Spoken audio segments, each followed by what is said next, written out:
past 4 summers, I've been a summer camp counselor at Camp Wayfair in Flat Rock, North Carolina. I've grown up at the summer camp and have made friends that have turned into family. Whenever the word camp pops into my mind, the first word I think of is comfortable. Since I've been going to camp for 9 summers now, I know just about the ins and outs of everything. I know how every program is run, I know everyone's name, and everyone knows my name. The first time I had ever felt uncomfortable at camp was the night before I ever got my first group of campers. I kept thinking to myself, what if my campers don't like me? What if I end up doing a bad job? I had a valid reason to be anxious. I had to strive to do my best to teach fun and engaging activities while also being the best counselor for my campers. Little did I know I had no reason to be nervous. After the first day of having campers, it felt as if it was my lifelong job to be a counselor. Since I had already known all the activities and programs, I knew exactly what to expect and how to teach the activities I was assigned to. The feeling of nervousness and anxiety quickly disappeared, and I felt right back at home.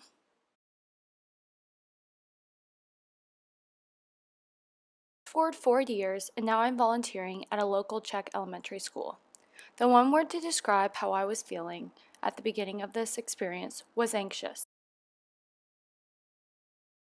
I was not confident on the route I needed to take to get to the school. I did not know who I was looking for once I got there, nor did I speak any Czech.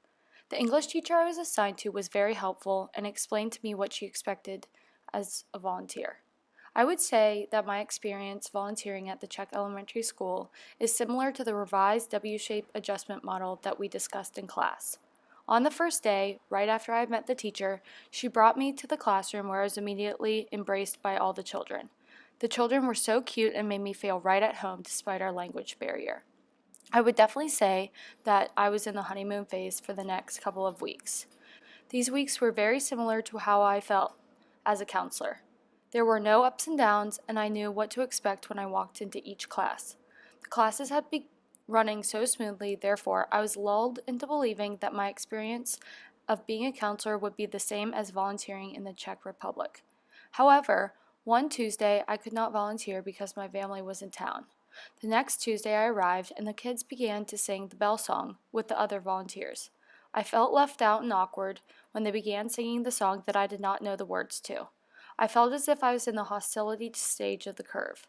It took some time, but I eventually learned the song and could sing it at the beginning of the class with the kids. We love our magic bell, magic bell, magic bell. We love our magic bell. It makes us happy. Ding, ding, ding, ding. The next few weeks, the English teacher led most of the lessons, and us volunteers just followed along and assisted her when needed. At this point, I would say that I was in the in-sync stage because I had become accustomed to how class normally went. We always opened with the bell song, read a story, and then the volunteers assisted in helping with activities. The following week, after we read the story, The Very Hungry Caterpillar, which I am sure you are familiar with from your childhood, she had us lead the activities because she had lost her voice. She wanted us to explain what the caterpillar ate and on what day to the kids.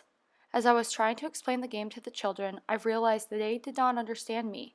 I had to have the teacher explain to the children what I wanted to do. After going through the activity, I decided to play a game with them instead.